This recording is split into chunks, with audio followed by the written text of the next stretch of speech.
Salam Elohim, saudara-saudariku semuanya, dikasihi Tuhan kita Yesus Kristus. Salam kasih, salam damai sejahtera dan sukacita di hati kita semuanya. Saudara-saudariku yang terkasih di dalam Tuhan kita Yesus Kristus, saya ingin bersaksi sedikit tentang kesaksian hidup saya. Saya lahir di sebuah keluarga petani yang hidupnya sangat sederhana sekali. Dan pada usia 18 tahun, saya berhenti sekolah dan memutuskan untuk menikah dengan pacar saya yang beragama Katolik.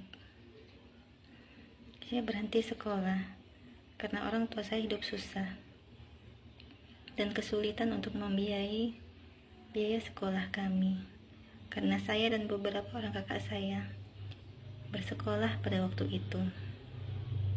Dan akhirnya karena melihat orang tua saya sangat kesusahan untuk membiayai kami sekolah, saya berhenti sekolah dan memutuskan menikah dengan pacar saya yang beragama Katolik.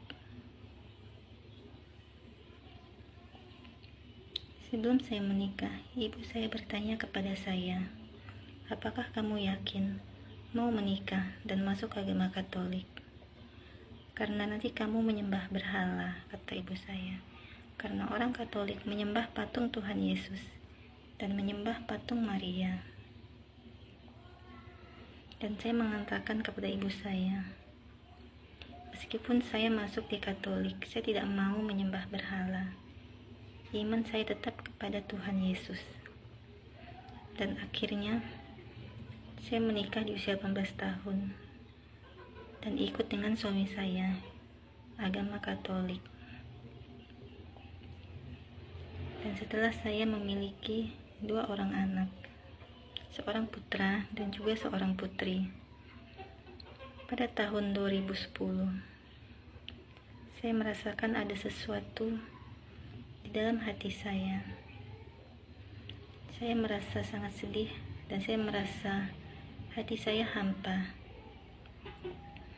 Dan saya bertanya kepada Tuhan, jika saya mati nanti, kemanakah roh saya akan pergi?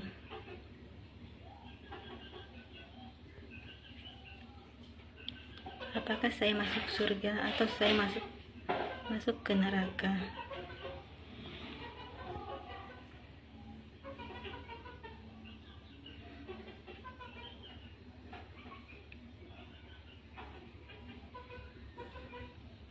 Dan mulai saat itu, saya mulai rajin membaca Alkitab. Dan dari pembacaan Alkitab itu, Tuhan Yesus membimbing saya dan menuntun saya dan memberikan hikmat pengertian kepada saya bahwa saya tidak benar masuk ke agama Katolik, karena di situ adalah penyembahan kepada berhala, menyembah kepada patung-patung, pada patung Tuhan Yesus, dan juga menyembah kepada salib dan juga kepada patung Maria. Meskipun saya mengatakan saya tidak mau menyembah berhala, iman saya tetap kepada Tuhan Yesus. Tapi saya mengikuti tata cara ibadah orang Katolik, dan tata cara ibadah itu tidak berkenan di hadapan Tuhan, karena itu adalah penyembahan kepada berhala, menyembah kepada patung-patung, kepada orang-orang kudus, santo dan santa yang dianggap umat Katolik itu adalah orang-orang kudus, dan mereka beribadah dan berdoa melalui perantara para santo dan santa. Tetapi Tuhan Yesus mengatakan kepada saya, itu tidak benar. Berdoalah langsung kepada Tuhan Yesus, jangan melalui perantara. Karena sebenarnya umat Katolik ditipu oleh santo dan santa yang sebenarnya adalah setan, bukan orang-orang kudus seperti dianggap oleh umat Katolik.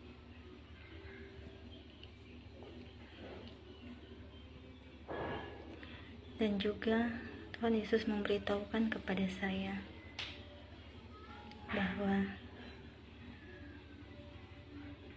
pemimpin tertinggi umat Katolik yaitu Paus, dia tidak menyembah Tuhan Yesus, tapi dia adalah seorang Illuminati, seorang penyembah setan. Ia seorang pemuja setan, dan dialah yang dulu menyalibkan Tuhan Yesus bersama dengan para ahli-ahli kitab, ahli-ahli Taurat, dan ahli Farisi.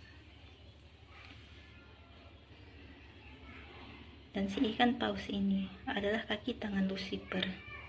Dia menjalankan agenda-agenda Lucifer dan menipu umat Katolik dengan memakai Alkitab, yang sebenarnya dia adalah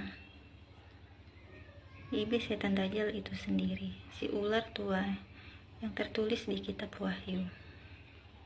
Dia telah menipu umat Katolik, menggiring mereka secara tidak sadar menyembah kepada berhala, kepada patung-patung, dan dia meninggikan dirinya dengan mengatakan dia adalah orang kudus, dia adalah wakilnya Tuhan.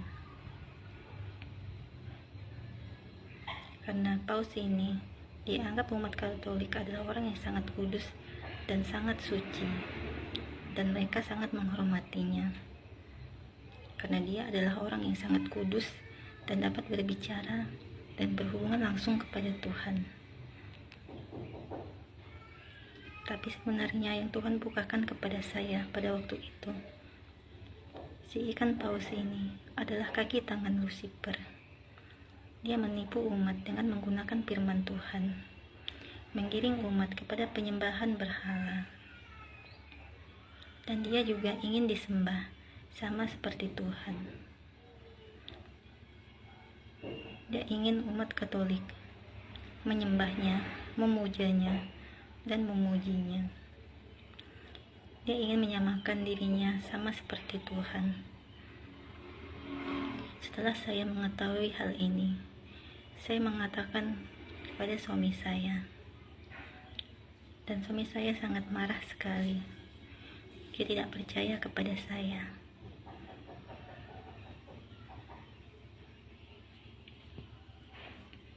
Dan dia bilang kepada saya, kamu jangan berbicara sembarangan tentang paus. Dia itu adalah orang kudus, orang suci. Untuk menjadi paus itu tidak sembarangan. Mereka bersekolah dan ada pendidikannya. Kamu jangan berkata sembarangan. Dan hal ini juga sampai kepada mertua saya dan saudara-saudara ipar saya. Mereka semua tidak terima dan mereka marah. Dan suami saya bertanya kepada saya, kamu mengetahui ini dari mana?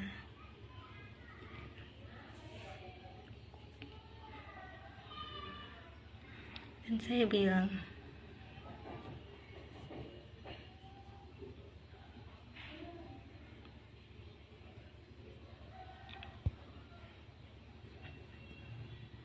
saya mengetahuinya dari membaca Alkitab.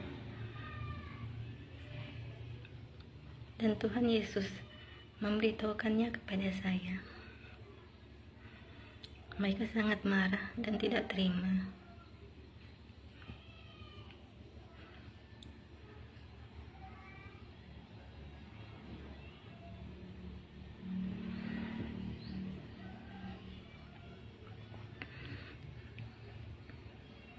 Dan mengatakan kepada saya, kamu hati-hati membaca Alkitab. Membaca Alkitab itu harus dibimbing oleh ahli kitab. Karena kalau tidak, kamu akan sesat karena salah menafsirkannya. Dan saya memberitahukan kepada mereka banyak hal yang Tuhan beritahukan kepada saya tentang agama Katolik. Dan mereka sangat marah sekali. Karena sering terjadi perselisihan dan pertengkaran, saya menghindar untuk tidak berdebat, dan saya membawa kedua anak saya pergi ke rumah orang tua saya. Saya keluar dari rumah waktu itu dan pulang ke rumah orang tua saya. Salam Elohim, saudariku semuanya dikasihi Tuhan kita Yesus Kristus. Salam kasih, salam damai sejahtera dan sukacita di hati kita semuanya. Ini kelanjutan dari kesaksian saya yang tadi. Setelah saya bersama dengan anak-anak saya kembali ke rumah suami saya kembali mengikuti tata cara ibadah agama Katolik dan tidak lagi menyinggung tentang agama Katolik kepada suami saya, karena saya ingin menjaga rumah tangga saya tetap aman dan menghindari perdebatan dan perselisihan di antara kami. Tapi saya terus-menerus menceritakan kepada anak-anak saya tentang si ikan ini, kalau dia adalah seorang tokoh antikris. Dan pada akhir zaman nanti, ketika antikris sudah berkuasa, dia akan meminta dirinya untuk disembah. Dia ingin semua manusia menyembah kepadanya, karena dia ingin sama seperti Tuhan. Dan saya mengatakan kepada anak-anak saya bahwa dia bukanlah orang kudus, karena anak saya yang pertama mengatakan bahwa si ikan paus ini adalah orang kudus. Dan saya mengatakan kepadanya, itu bukanlah orang kudus, tetapi itu seorang antikris. Dia sebenarnya adalah musuh Allah. Dia adalah binatang yang tertulis di dalam kitab Wahyu itu, yaitu si ular tua. Saya terus-menerus menceritakan kepada anak-anak saya ketika mereka masih kecil tentang antikris, tentang akhir zaman, dan tentang si ikan paus ini. Dan setelah saya kembali bersama dengan suami saya kembali menjalani kehidupan saya layaknya manusia pada umumnya. Saya kembali memikirkan hal-hal dunia, dan kami membeli tanah dan membangun rumah, karena selama ini kami tidak memiliki rumah sendiri. Kami hanya menyewa rumah dan berpindah-pindah tempat tinggal. Dan selama bertahun-tahun saya terus memanjatkan doa yang sama. Doa itu saja kepada Tuhan. Saya memohon kepada Tuhan agar anak-anak saya dapat diselamatkan, agar iman mereka kepada Tuhan Yesus Kristus, agar kelak nanti mereka dapat beriman dan menyembah Tuhan di dalam roh dan kebenaran. Juga saya terus-menerus mendoakan untuk keselamatan suami saya. Seperti itulah doa saya selama bertahun-tahun. Saya mendoakan keselamatan untuk keluarga saya, untuk suami saya, dan anak-anak saya. Saya ingin mereka semuanya dapat lepas dari penyembahan kepada berhala dan dapat menyembah Tuhan dengan benar, menyembah di dalam roh dan kebenaran. Dan sampai pada akhirnya, pada tahun 2020, saya merasakan sesuatu yang aneh.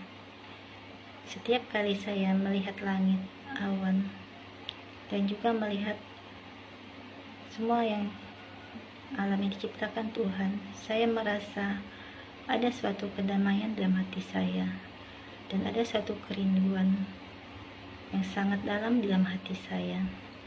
Saya seperti merasa merindukan suatu tempat yang penuh dengan kedamaian, tapi saya juga tidak tahu tempat itu di mana. Dan saya merasa setiap saya terkena hembusan angin, saya merasa seperti angin itu berbicara kepada saya. Awan dan langit, pohon-pohon, dan semuanya seperti berbicara kepada saya. Mereka seperti memiliki bahasa, tapi saya tidak mengerti bahasa mereka. Saya hanya merasakan ada suatu rasa kedamaian dan sukacita di dalam hati saya, dan saya merindukan suatu tempat yang penuh dengan kedamaian. Dan pada saat itu juga saya mulai tersadar ketika saya bertemu dengan teman saya, Bu Marta, dan kami berbicara tentang banyak hal. Dan saya menyadari bahwa saat ini adalah akhir zaman, bahwa kita sudah berada di penghujung zaman, di mana zaman akan ditutup. Dan kami berbicara banyak hal, dan ketika itu juga kami berbicara tentang virus yang sedang terjadi pada saat itu, yaitu virus COVID.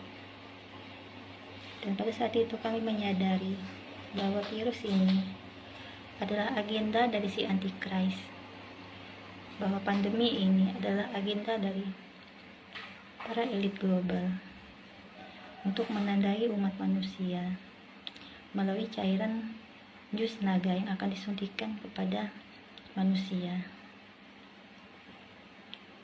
Dan kami menyadari bahwa cairan jus itu sangat berbahaya, dan itu adalah cairan yang dapat merusak sel dan DNA manusia. Dan juga pada saat itu Tuhan Yesus kembali mengingatkan saya bahwa saya harus keluar dari gereja Katolik. Saya harus menyembah Tuhan dengan benar. Saya harus keluar dari gereja itu. Saya tidak boleh melakukan tata cara ibadah Katolik lagi, karena itu tidak berkenan di hadapan Tuhan, karena itu adalah suatu kekejian di mata Tuhan, penyembahan kepada berhala, kepada ilah-ilah lain. Dan ketika hal itu saya katakan kepada suami saya, terjadi lagi perselisihan di antara kami. Dan juga sering terjadi perdebatan di antara kami. Karena saya dan anak-anak saya, kami tidak lagi mau menerima komuni di gereja Katolik. Setiap kali waktu penerimaan komuni, kami hanya duduk diam saja, tidak ikut menerima komuni itu. Dan itu menjadi suatu masalah besar di dalam rumah tangga saya. Saya tidak mau menerimanya itu, karena Tuhan Yesus memberitahukan kepada saya pada saat itu bahwa itu adalah simbol kepada penyembahan dewa matahari. Ketika pastor dan para imam mengangkat hosti itu ke atas, dan para umat menundukkan kepala dan menyembahnya, itu adalah simbolis penyembahan kepada dewa matahari. Karena itu saya tidak mau lagi menerima komuni mulai saat itu, dan anak-anak saya juga, mereka tidak mau, karena mereka sudah remaja dan mereka bisa mengerti mana yang benar dan mana yang salah, dan mereka juga tidak mau menyembah kepada berhala. Dan mulai saat itu terjadi lagi perdebatan di dalam rumah tangga saya, karena suami saya dan keluarganya, saudara ipar saya, mertua saya, tidak dapat menerima hal ini. Mereka tidak dapat menerima kami dan tidak mau mengikuti lagi tata cara ibadah dalam gereja Katolik.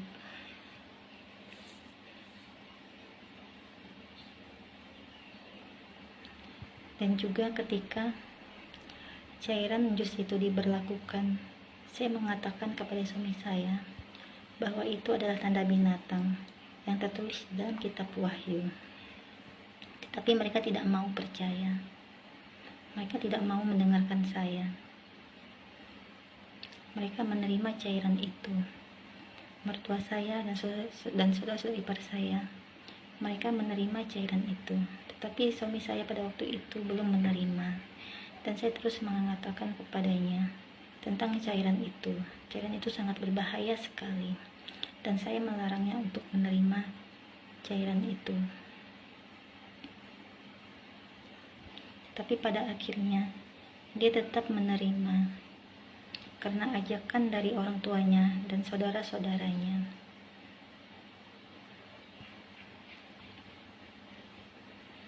Demikianlah kesaksian saya, dan di lain waktu saya akan melanjutkannya lagi. Shalom Elohim, Shalom Elohim. Tuhan Yesus memberkati kita semuanya. Amin. Amin.